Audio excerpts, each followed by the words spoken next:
pernah berpikir apa itu sistem pernafasan? Apa kalian juga tahu apa sih organ pernafasan itu? Kalau belum tahu, yuk belajar bersamaku.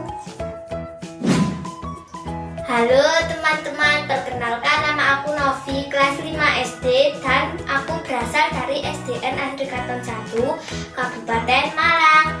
Kali ini aku akan menjelaskan materi pernafasan manusia. Sistem pernafasan adalah kelompok organ yang membantu manusia untuk bernafas.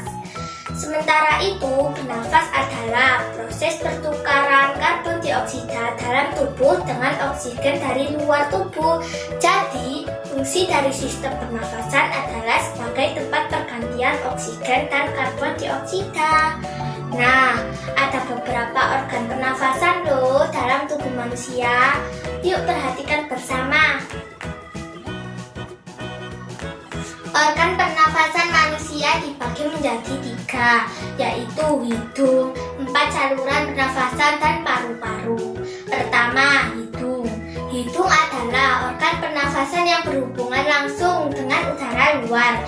Fungsinya adalah menyalurkan udara dari luar ke dalam tubuh dan sebaliknya. Di dalamnya terdapat rambut hidung dan lendir yang fungsinya sebagai penyalin dan perangkap benda asing dari luar tubuh.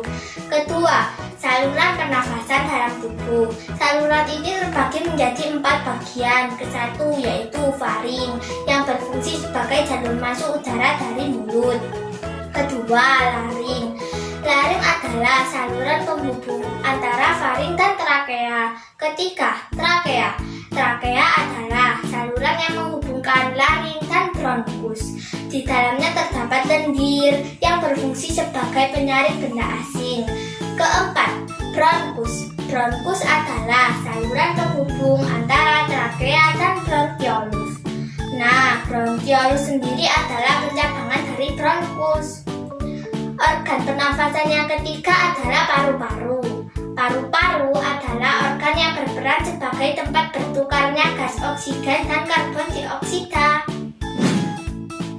Pernafasan manusia terbagi atas 2 cara loh teman-teman, yaitu pernafasan dada dan pernafasan perut.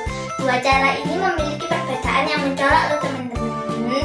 Sebelumnya aku akan jelaskan proses keluar masuknya udara dari masing-masing perbedaan ini, sehingga nanti bisa kita simpulkan bersama perbedaannya. Kesatu, pernafasan dada. Saat udara masuk melalui hidung, tulang bahu, tulang dada, dan tulang rusuk akan naik. Sebaliknya, saat tulang bahu, tulang dada, dan tulang rusuk turun, maka udara akan keluar melalui hidung. Kedua, pernafasan perut. Saat mulut terbuka dan udara mulai masuk, otot diafragma perut mendatar dan dada membesar. Sebaliknya, saat otot diafragma perut melengkung dan dada mengecil, maka udara akan keluar. Nah, udah tahu kan teman-teman cara pernafasan perut dan dada? Yuk kita simpulkan bersama apa saja perbedaannya. Perbedaan pertama yaitu pada pernafasan dada, udara masuk melalui hidung, sementara pernafasan perut, udara masuk menggunakan mulut.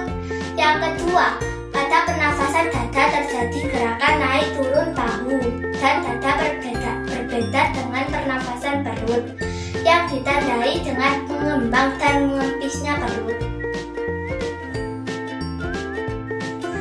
Nah, setelah belajar mengenai sistem pernafasan, mari kita juga belajar mengenai penyakit-penyakit pernafasan. 1. Flu. Penyakit ini disebabkan oleh virus yang mudah menular dan bernama virus influenza. Penyebarannya terjadi saat seseorang terkena liur atau ingus, orang yang sakit dan menyebar melalui udara.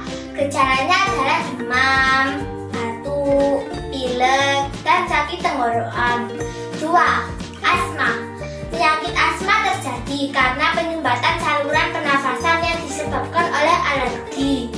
Alergi tersebut bisa berbentuk udara dingin, bulu, debu, dan rambut, bahkan cuaca panas. Gejala yang terjadi adalah batuk, sesak napas, dan terasa sulit bernafas. Ketiga, TBC. TBC terjadi karena bakteri Mucobacter Bakterium tuberkulosis yang menyebabkan bintil pada alveolus, tempat bertukarnya oksigen dan karbon dioksida. Penyakit ini menular sama seperti flu, namun gejala dan dampaknya lebih berbahaya dari flu.